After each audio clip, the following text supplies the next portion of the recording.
Hey, what's going on? Welcome to my channel, the #1 spot for writers, freelancers and bloggers. And in today's video, I'm going to show you exactly how to use Grammarly to cut your editing time in half. I've been using this app for around 2 years now. I started with the free version, but since then I graduated to the premium version to get the extra juice for my writing and editing projects. I work as a freelance writer and editor and blogger, so this app is super useful to me. If you don't know what Grammarly is, it's an app that you can use to improve your grammar and vocabulary and to give more punch to the content you're producing.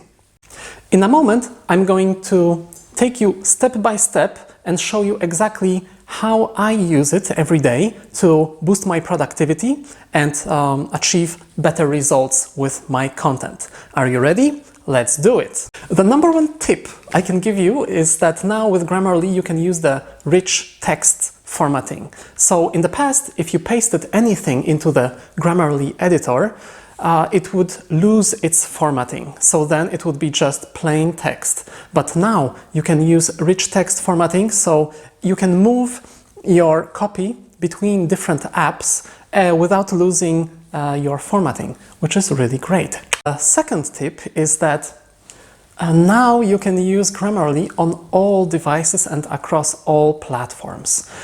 So it doesn't matter if you are using iOS or Android or Mac or Windows or anything.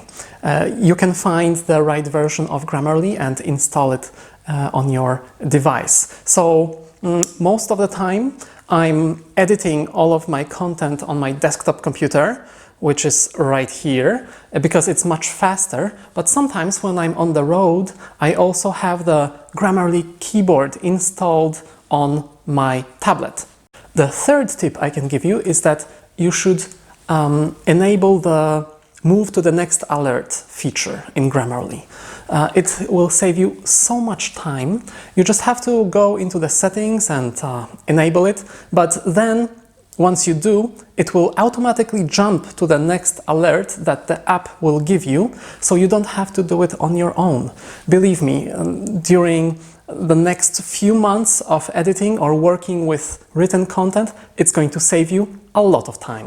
The fourth tip is that you can double-click on any word within your browser if you have the Grammarly browser extension installed, which I recommend, to get a definition of a word. So if you're reading something and you are not sure what it means, simply double-click on this word and a definition will pop up within 1 second. It's a great way to learn the language and also to become more familiar with it. The next tip is to use the Grammarly Word extension. When I work with writers, I usually get all of the content in a Word format, so then I don't have to take this content from there and then paste it into the Grammarly editor. I can actually do everything within Word. The only thing you need to do is to download the Word extension, install it, and then you will have a Grammarly tab in Word, which will save you a lot of time. The next very useful tip I can give you when you're using Grammarly is to use the Plagiarism Checker. Unfortunately, this feature only comes with the premium version of the app, but it's not so expensive. It's around $10 a month, and I think if you're working with content on a regular basis, it's really worth investing in. So what you can do is you can, with a click of a button, check if the text you are receiving is published in any other place around the web. This is super important because you want to avoid duplicate content at all costs, because it's not good from the SEO standpoint. And also, if you are working with clients, of course, you don't want to send them plagiarized work. So just click the Plagiarism Checker button, and within a couple of seconds you will see if the writer you are getting your content from copied this text from any other place around the web.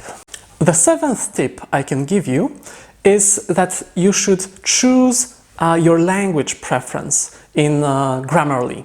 You have 4 different options. You can pick American English, British English, Canadian English, and Australian English.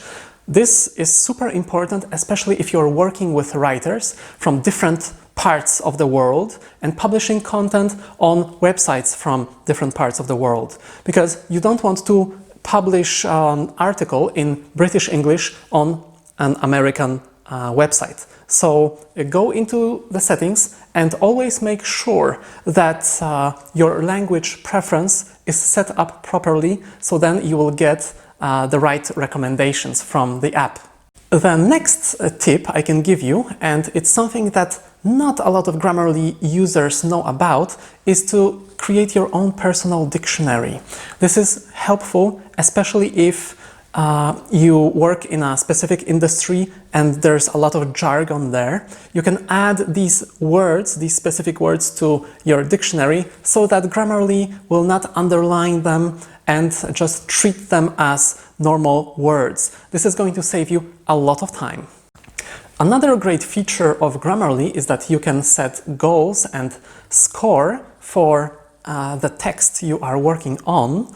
This might be helpful if you want to keep a specific tone across all of the content you are producing. For example, you want it to be analytical or maybe cheerful. Then Grammarly will suggest different recommendations based on these preferences. And moreover, you can check your readability score. For example, if your text is super unreadable, then you know that you will have to shorten the sentences and do something to make it easier for your readers. Otherwise, no one is going to read it.